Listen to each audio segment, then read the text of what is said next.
साल से तुम्हारे नाम की अंगूठी पहनकर तुम्हारा इंतजार कर रही है।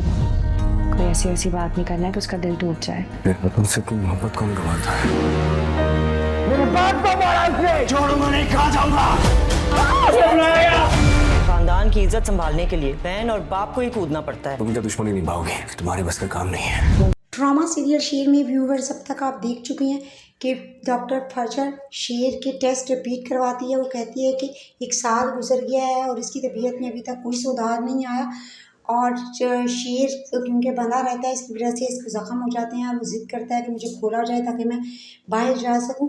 और डॉक्टर फजर पहले तो इसी मेडिकेशन करती है, इसके ज़ख्मों के ऊपर मेडिसिन लगाती है और फिर इसके साथ खुद जाती है बाहर ताकि ये एग्रेसिव होकर किसी को नुकसान ना पहुँचा सके। और तहमीना को जब पता चलता है कि रिदा की अम्मी कुछ ज़्यादा हमारे आने से खुश नहीं है, वो ये भी इनसे कहती हैं कि मैं तो चाहती हूँ कि रिश्ता अब ख़त्म हो जाना चाहिए क्योंकि मेरी बेटी आकर कितनी देर तक शेर का इंतज़ार करेगी। और तहमीना बहुत डिस्टर्ब हो जाती है। वो घर जाकर कहती है कि मैं अपनी बेटी को क्या बताऊँगी कि मैं उसके प्यार की हिफाजत भी ना कर सकी। तो वो कहती है बदर से कि प्लीज़ तुम ऐसा करो कि डॉक्टर से बात करो कि शेर की तबीयत में कुछ सुधार ना है। तो बदर कहता है कि जी भाभी, मैं डॉक्टर से जाके कहूँगा क्योंकि वो कहती है कि वो भी मेरे साथ मिलने के लिए शेर को आएंगे। और मरजान बताती है कि छोटी अम्मी मैंने रिश्ता देखा है और मारोश के लिए मेरी दोस्त आएगी। और ये सुनकर तो फहद के कान खड़े हो जाते हैं और अब वो कुछ ऐसा करेगा कि ये हकीकत सबके सामने खुल जाए कि वो नसीम को नहीं बल्कि मारूश को पसंद करता है, उससे शादी करना चाहता है। और डॉक्टर रमून वाले को जब पता चलता है कि फजर सिक्योरिटी मेजर्स को कम कर रही है शेर के लिए तो वो बुलाकर उसे क्लास करता है और कहता है कि आपको नहीं पता वो कितना एग्रेसिव पेशेंट है। तो फजर कहती है कि हमें तो यही सिखाया जाता है, इसलिए मैंने ऐसा किया। तो इस पर डॉक्टर रमून वाला कहता है वो ठीक है लेकिन वो बहुत एग्रेसिव है और वैसे भी उसके घर वाले और उसकी मंगेतर मिलने के लिए आ रही है और उसके सामने पहले की तरह कोई मिसबिहेव नहीं होना चाहिए और आप लोगों को खास ख्याल रखना है। और डॉक्टर फजर आपने उनके सामने नहीं आना, वो कुछ ऐसा वैसा ना समझे।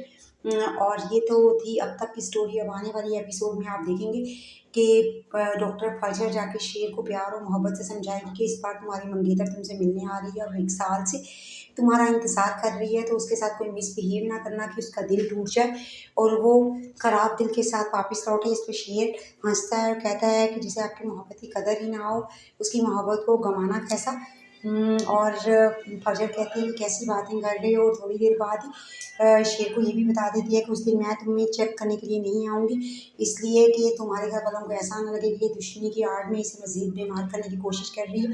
ये बात सुनकर तो शेर हंसने लग जाता है और कहता है कि तुम जैसी लड़की तो दुश्मनी कर ही नहीं सकती है और तुम सिर्फ दूसरों को मोहब्बत करना सिखा सकती है, दुश्मनी से दूर दूर तक तुम्हारा कोई ताल्लुक नहीं है। तो फजर इसकी बात से हंस देती है। उधर शेर के घर वाले और उसके ससुराल वाले उसे मिलने के लिए हॉस्पिटल पहुंच जाते हैं और रिदा डरती डरती हॉस्पिटल के कमरे में दाखिल होती है जहां शेर होता है क्योंकि लास्ट टाइम भी शेर ने इसके ऊपर हमला कर दिया था। और पहले तो वो रिदा के साथ ठीक रहता है, अपनी अम्मी के साथ भी बात करने ही लगता है कि वहाँ पर फहद एंटर होता है जिसे देखकर उसे गुस्सा आ जाता है और वो उसके ऊपर चीखने चिल्लाने लगता है। उसकी अम्मी से रोकती रह जाती है लेकिन वो फहद को गिरेबान से पकड़ लेता है और कहता है कि तुम मेरे बाप के कातिल हो और मैं तुम्हें छोड़ूंगा नहीं, मैं तुम्हें ज़िंदा खा जाऊंगा। और ये देखकर तो रिदा की अम्मी बहुत ज़्यादा डर जाती है और रिदा उसे छुड़वाने के लिए आगे जैसे ही बढ़ती है तो शेर रिदा को भी गिरेबान से पकड़ लेता है और कहता है कि तुम इसे यहाँ लेकर क्यों आई हो। और उसको भी जो है वो झंझोड़ने लगता है और सब उसे छुड़वाने की कोशिश करते हैं लेकिन छुड़वा नहीं पाते। बाद में शेर को मेडिकेशन दी जाती है, वो कुछ थोड़ा सा पुरसकून होता है। और ये सब बदर इसलिए करता है, उसे पता होता है कि उसे फहद को देख के गुस्सा आता है और वैसा ही उसने किया। और बदर जाकर डॉक्टर को फ़ोन करता है और कहता है कि उसे तो सब कुछ याद है, इसे हैवी डोज लगाएं, इसे कुछ याद नहीं आना चाहिए। और घर जाकर रिदा की अम्मी तहमीना से कहती है कि मैं तो ये रिश्ता अभी ख़त्म कर रही हूँ, मुझे अपनी बेटी की ज़िंदगी बर्बाद नहीं करनी है। और वो तो अभी भी जूं का त्यों है, इसमें तो कुछ सुधार ही नहीं आया।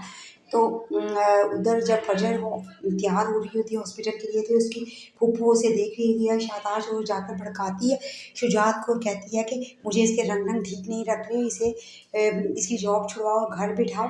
उस पर फजर कहते हैं कि कैसी बातें कर रही हैं। तो वो कहती है कि बाद में तुम बाप को और तुम उसकी बहन को सब कुछ संभालना पड़ता है और शेर को जब वो आकर देखती है फजर सुबह के टाइम तो उसकी हालत बहुत ख़राब होती है, बिल्कुल बेसुध होता है।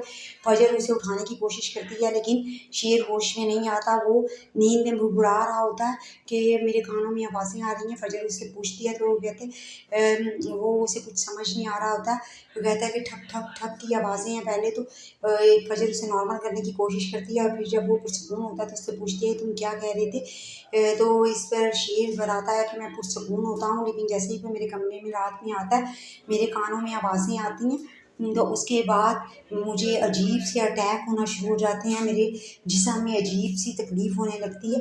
तो डॉक्टर फजर अब इस बात पे ख़ास ध्यान देती है और वो देखती है कि इसकी मेडिसिन में तो नहीं कहीं कुछ मिलाया जाता। और जब वो देखती है तो एक रात कोई भी जब नहीं होता तो डॉक्टर रंगून वाला आते हैं, उनके हाथ में वो इंजेक्शन होता है और वो लगाने की, वो मेडिसिन में डालने की कोशिश करने लगते हैं तो वो ऊपर से आ जाती है, वो इंजेक्शन छोड़ के भाग जाते हैं।